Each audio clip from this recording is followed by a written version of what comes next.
శుభోదయం. క్రీస్తు యేసునందు ప్రియమైన విశ్వాసులారా, మన రక్షకుడైన యేసుక్రీస్తు యొక్క పరిశుద్ధ నామములో మీ అందరికి కూడా ఉదయకాల శుభాలు తెలియజేస్తున్నాను. మన టిఎల్సి అనుదిన ఆహారములో యెషయా గ్రంథం 44వ అధ్యాయము 21వ వచనాన్ని మన జ్ఞాపకం చేసుకున్నాం. యాకోబు, ఇశ్రాయేలు, వీటిని జ్ఞాపకం చేసుకునము. నీవు నా సేవకుడువు, నేను నిన్ను నిర్మించి తిని. ఇశ్రాయేలు, నీవు నాకు సేవకుడు అయి ఉన్నావు, నేను నిన్ను మరిచిపోజాలను. దేవుని బిడ్డలారా, దేవుడు ఈ మాట ద్వారా మనందరితో జ్ఞాపకం చేస్తూ మాట్లాడుతూ ఉన్నారు. ఈ మాటను మీరు గమనించినట్లయితే ఈ వచనంలో రెండు విషయాల్ని నేను మీకు జ్ఞాపకం చేయాలని తలస్తున్నాను.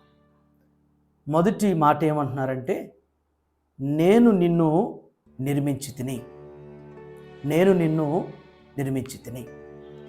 మనందరం కూడా దేవుని యొక్క స్వరూప్యంలో, దేవుని యొక్క స్వహస్తాల చేత చేయబడ్డాము.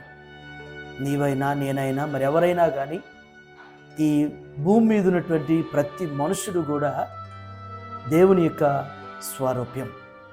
దేవుడు తన స్వహస్తాలతో నిర్మాణం చేసుకున్నటువంటిది మనం గ్రహించాల్సినటువంటి గొప్ప సత్యం.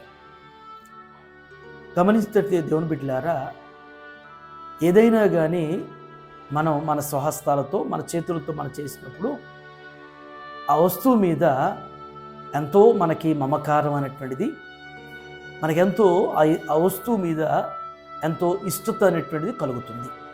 ఎందుకంటే మనం తయారు చేసుకున్నాం కాబట్టి, మన చేతులతో సిద్ధం చేసాం కాబట్టి, మన చేతుల యొక్క మన ఆలోచన తలంపుల ప్రకారం చేసాం కాబట్టి దాని మీద అంత ఆసక్తి అనేటువంటిది, శ్రద్ధ అనేటువంటిది, ఇష్టం అనేటువంటిది ఉంటుంది.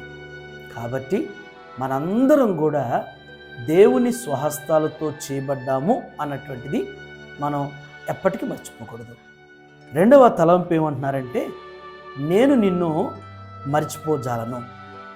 దేవుని బిడ్డలారా, శ్రేష్టమైనటువంటి రెండవ తలంపు ఇది.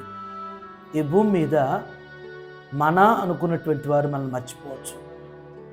మన తల్లిదండ్రులు, లేకపోతే మన ఆప్తులు అనుకున్నవారు, మన బంధువులు అనుకున్నవారు, ఇంకా యెషయా గ్రంథంలో అంటారు, కనినటువంటి తల్లి అయిన తన బిడ్డను మర్చిపోతుంది అనేటువంటి మాట జ్ఞాపకం వచ్చబడింది.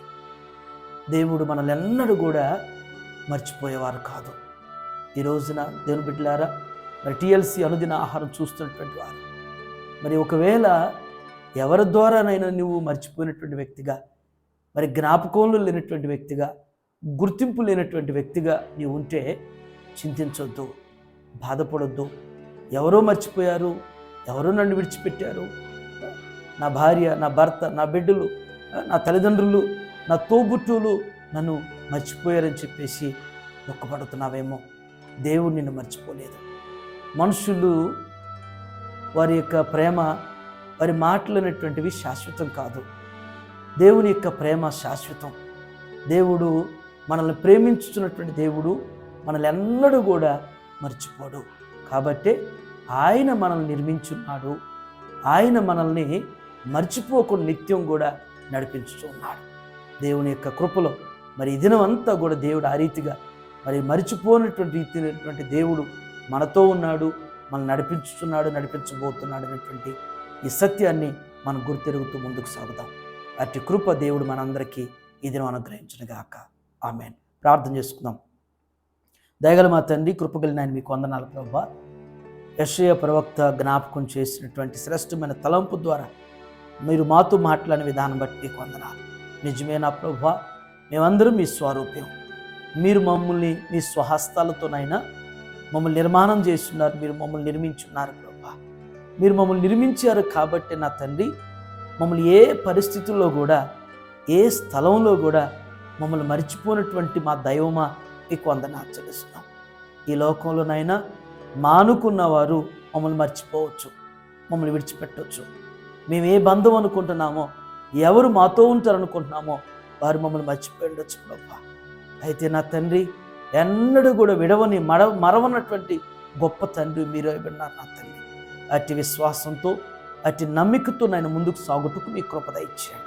ఒకవేళ నాయన మరి విడవబడటాన్ని బట్టి నాయన దైవ ఆప్తులు, బంధువులు, స్నేహితులు, రక్త సమీకులు, తల్లిదండ్రులు, తోబుట్టువులు ప్రభువా, మరి భార్య భర్త విడవబడటాన్ని బట్టి నా తండ్రి దుఃఖిస్తూ ఉంటే నాయన వారు మీరు బలపరచండి, నెమ్మదిపరిచి నా తండ్రి మీరే వారికి తోడుగా ఉన్నారనేటువంటి, మీరు ఎన్నడూ మర్చిపోనటువంటి దేవుడు అనేటువంటిది వారు గుర్తెరుగులాగున వారి హృదయాల్లో మీ కార్యం జరిగించమని యేసు నామములో నా తండ్రి, ఆమేన్.